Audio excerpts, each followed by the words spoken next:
কোনো যে ধরনের সুবিধা তোমাদের যা করা দরকার আমি সেটি করতে প্রতিজ্ঞাবদ্ধ। তোমরা নিশ্চয়ই আজকে একটি ব্যাগ পেয়েছো। This is for the first time যে ব্যাগের মধ্যে তোমাদের প্রত্যেকের নাম, রোল নাম্বার, শিক্ষাবর্ষ লেখা আছে। তোমাদেরকে আমরা একটা অ্যাপ্রন দিয়েছি, সাদা অ্যাপ্রন তোমরা পড়ে আছো।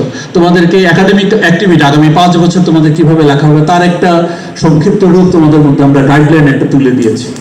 তোমাদের জন্য আমরা প্রথম দিনে একটা চমৎকার একটা আইডেন্টিটি কার্ড তোমাদের হাতে তুলে দিয়েছি। এই সব কিছু তোমাদের ভালোর জন্য আমরা অব্যাহত রাখবো এই যাত্রা। আমি যদি আজকে ধন্যবাদ না জানাই তাকে তাহলে খুব অন্যায় করা হবে।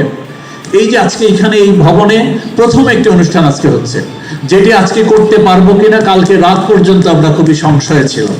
এই যে দেখতে পাচ্ছেন দুই পাশে 5টা করে 10টা এসি, এর কাজ সকালবেলা শেষ হয়েছে, রাতে গভীর রাত পর্যন্ত কাজ করেছে।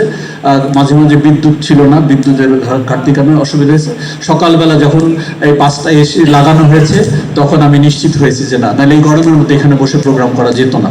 এবং এই কাজগুলির পিছনে যিনি নিরলস শ্রম দিয়েছেন আমাদের প্রকল্প পরিচালক ডক্টর মনিরুজ্জামান, আমি তাকে আন্তরিকভাবে ধন্যবাদ জানাচ্ছি।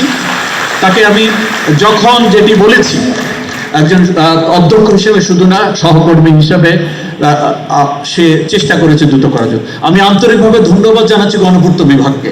তারা আমাদের সকল অনুরোধ যথাসাধ্য চেষ্টা করেছে কাজ করার জন্য। গতকালকে মন্ত্রণালয়ে একটা মিটিং ছিল আমাদের এই প্রকল্প নিয়ে, সচিব স্যারের সভাপতিত্বে।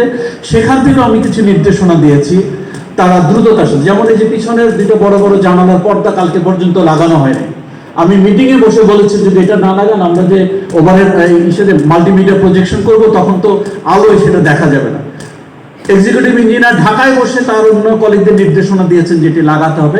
আমি সকালে এসে দেখি লাগানো হয়ে গেছে।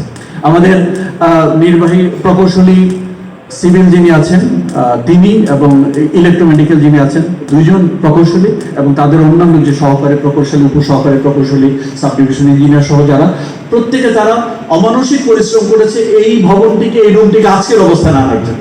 আমি তাদের